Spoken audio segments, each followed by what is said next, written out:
In this training, we're going to be looking at drafting feeders on single line diagrams using ElectroBIM. All of our drafting for our single line diagrams is done in a drafting view. And the feeders that are inserted here, if you take a look at them and select them in Revit, you will see that these are detail items.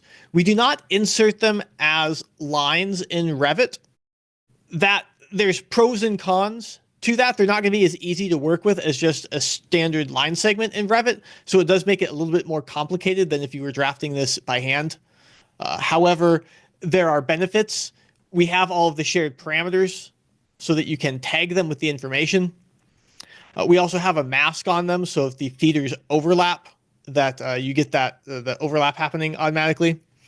And it also lets us put these graphics, the ID and the overcurrent protection, lets us put those graphics in a little bit easier. So that's why we use detail items for the drafting of the feeders.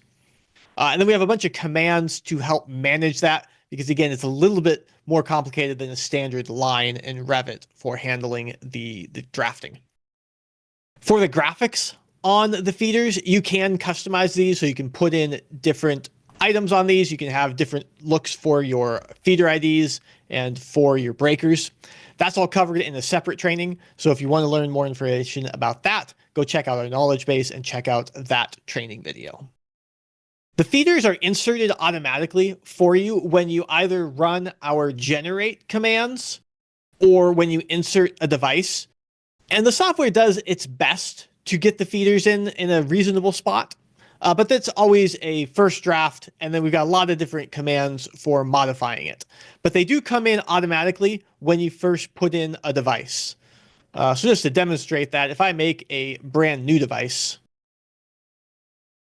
and I connect this to another device in the project, when I put that device in and make the connection, it draws in the feeder for us. So that's how your feeders are typically going to come in at the beginning. They're going to be drawn in by the software. And then from here, it's a matter of modifying these to make them look how you want. We're going to go through all of the commands on the feeder section of the ribbon here and talk about what they all do. The first command is the circuit insert. This is for inserting a feeder that's not actually on your single line yet. There's two different types of feeders that you could insert. One is a feeder that actually is modeled in your Revit model. So if I run circuit insert, it prompts for what panel we want to draw the circuit for. And I'm going to select LP2, and it will list all of the circuits on that panel. Most of these are lighting circuits, except for that one feeder that we have to that new panel. And we can then insert each of these circuits individually. So this is the way that if you have a circuit that's connected to something that's not drawn on your single line yet, you could put it on the single line and have it linked in the model. So if I select that circuit, click OK, it's then going to prompt for us to draft this because it doesn't know where to connect it. So I can give it a couple points, and it will draw in the feeder for us. And now this feeder is linked to that circuit. So it knows that circuit size. So if that circuit size changed, if we did any other labeling, all the shared parameters are here. So it knows the load classification and the load name, all that information. The other option is you just want to draft in a feeder that is purely graphical, that matches your other graphics, that's not linked to anything in the model. You can do that by running circuit insert and then pressing escape. And then it's just going to prompt you for what the graphics should look like. So you can have your overcurrent protection graphic, your feeder ID graphic. And if you even want that, you can set it to no if you don't want to have a feeder ID. And then you can draft this feeder in wherever you want. If you want to put in a spare, this is the way to do that. So at this point, this is just a standard graphic.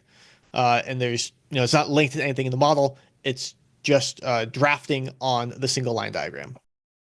Once this is in, if you want to make any changes to these labels, you can change the shared parameters. It's not going to update them because this isn't linked. So if you wanted to have a breaker size on this, you could go find that breaker rating, specify a value here in Revit in the shared parameters, and then it's going to update that label. Same with this feeder ID. Right now it's a question mark because nothing's in there. So if you did want to have a feeder ID, you go find the feeder ID shared parameter, type in a value, and it'll fill it in.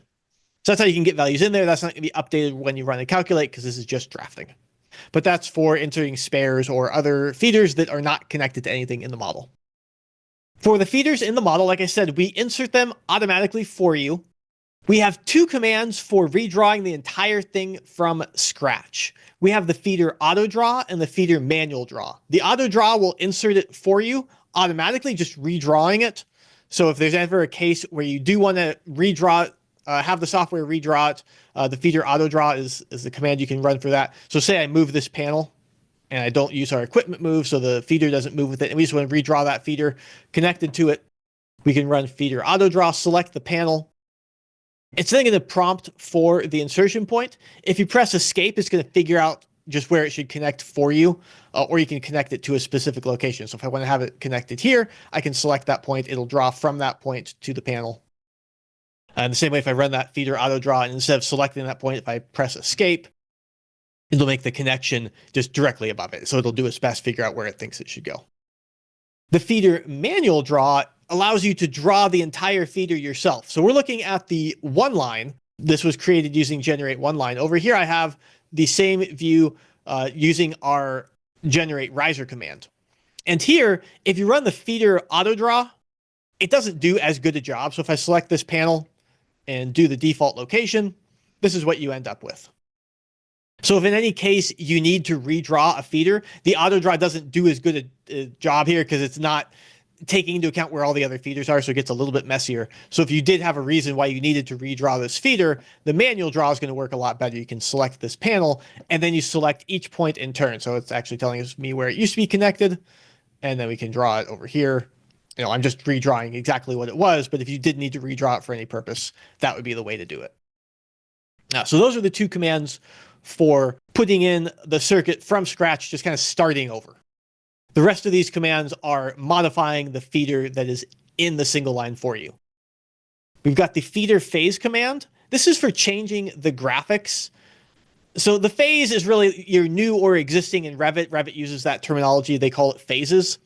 On these feeders, that really corresponds to what these graphics look like. So if I select this detail item and I change this to a light solid, it's going to change just that one. If I change it to a dashed, so it's a little more obvious, it doesn't change the entire feeder because these are all separate items.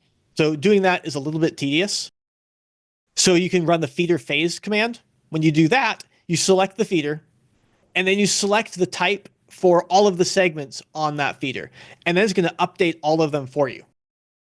As long as your feeder families are created with the same names for the types, it knows to apply that type to all of them. So even though these are different families, this is the hexagon family, this is the circuit breaker family, and this is just a segment, they all have the same types. And so we know to apply medium dashed to all of them, and they look the same. So that's how you can make that change to all of the segments in a feeder at once without having to do that one at a time. The feeder swap lets you rearrange the two feeders. So for this example, I'm going to move this panel here. So now we have these feeders overlapping, and you can see we've got the mask as part of the feeders, and that's why we're using those detail items, so it puts in that little break for you automatically. So that's why we use the detail items. But say we don't want those to overlap. We really want to swap these two, and that requires swapping these two segments, and then we got to swap these two, so it's a little bit tedious to do that. If you run the feeder swap, you can select this top feeder here, this other feeder here, and it'll go through and swap all the segments for you automatically. So that's what that command does. It kind of untangles them if they got a little bit tangled up. Next, we have segment move, which lets you move a single segment and then pull everything else along with it. So if we look here, we have these two segments that ended up on top of each other for these two feeders. This is a good place where we could use this command. We'll run segment move. We'll select this segment, and then you select the location where it should be. So I'll just select a single point, and it'll move it there and then pull everything else along with it. So it keeps everything connected. So it makes the drafting easier and just puts it in a different location. It's now spaced a little bit farther than our other segments. We can have a feeder offset that controls how far away these are. If you wanted this spaced more nicely, that's what the segment offset command is for. Here I can run this command, select this segment that's in the right location, and then select this other segment that I want offset from it, select the side, and it'll move it right down next to it. If there's additional segments, you can keep selecting them and have them all offset from each other. So for example, if I take this segment here and move it up, and now I want to move all the rest of these so that they're offset from here nicely, I can run segment offset, select this segment, select this other one, offset it to this side, and then we can just keep going So that's how you can rearrange all of those in a new location using the offset command. Segment break lets you break a segment and put a new piece in there so that you can move it around. This is a good example here where we've got this feeder going over this other panel. So this is getting a little bit messy and we want to move that. So we're going to break this segment. I'll select the segment. You select the location where you want the break to be. I'll select here. And then you select the location for this new segment. So we've got these two pieces, the left half and the right half. I'm going to select a point down here and it'll know to move this right half down to where I selected. And so it does the break and adds that extra piece for us. Now we have these two pieces here that are not in line with each other. It works, but it could be a little bit cleaner. That's what the segment align is for. This is where I can run segment align, select this feeder that's in the right spot, and select this other one, and it'll put them in line with each other. Trim and extend lets you extend the lines if you have any reason to do that. If you're using our segment move, you're generally not going to have them disconnected from each other. But if you get in a case where they are disconnected, I'm going to use Revit to move this. Now we've got these two pieces that are no longer touching. The segments trim align will get those connected to each other. So I can select this segment, select that segment, and it'll make the connection for you. If you do have a case where they cross like this, it's going to ask you an additional prompt, which way you want this to go, because you could have the segment down here, you could have it over here.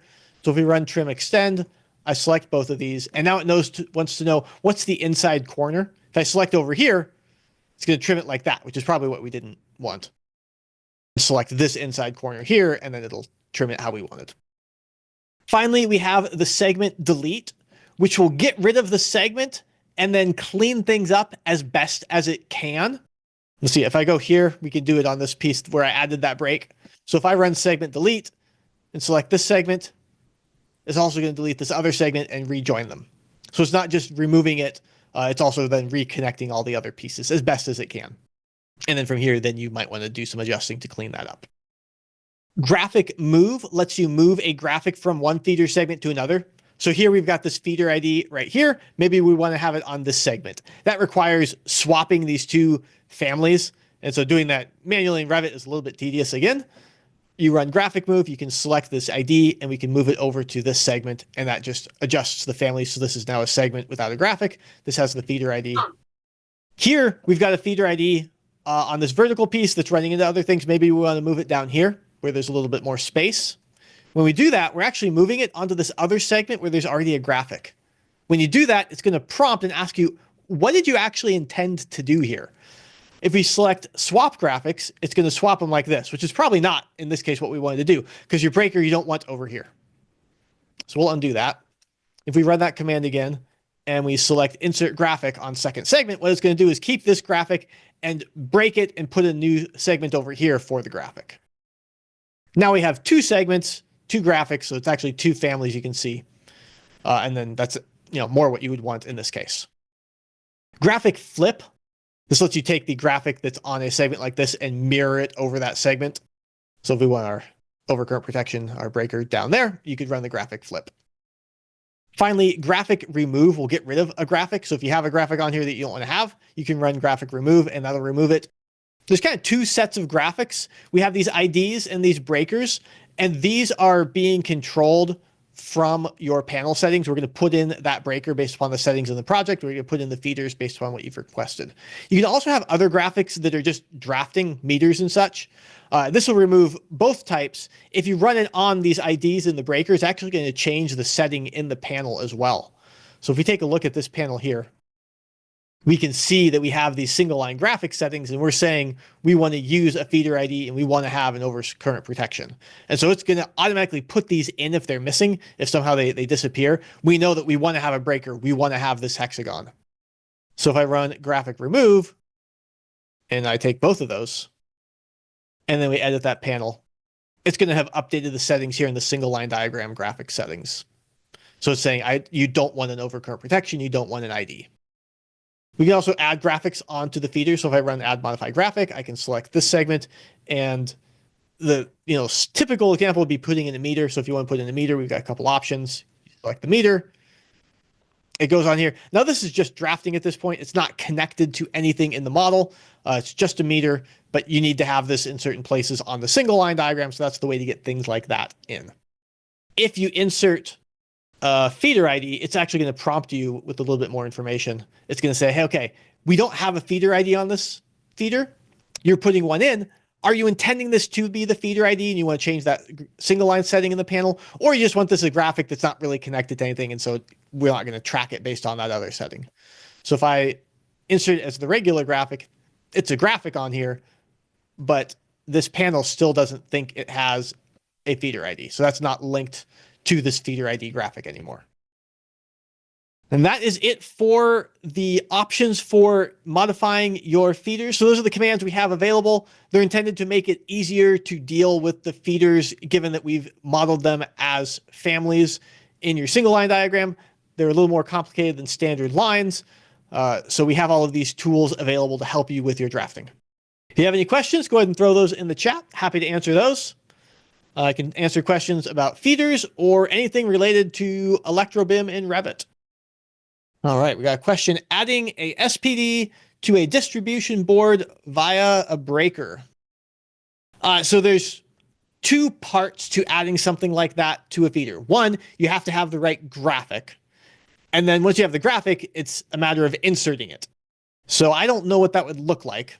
So we're going to gloss over the graphics, and we've got the other training on creating the graphic. So you would have to make sure you have a graphic. But say you want to swap this to a draw out breaker, because I do have that graphic available. I can run add modify graphic. I can select this segment.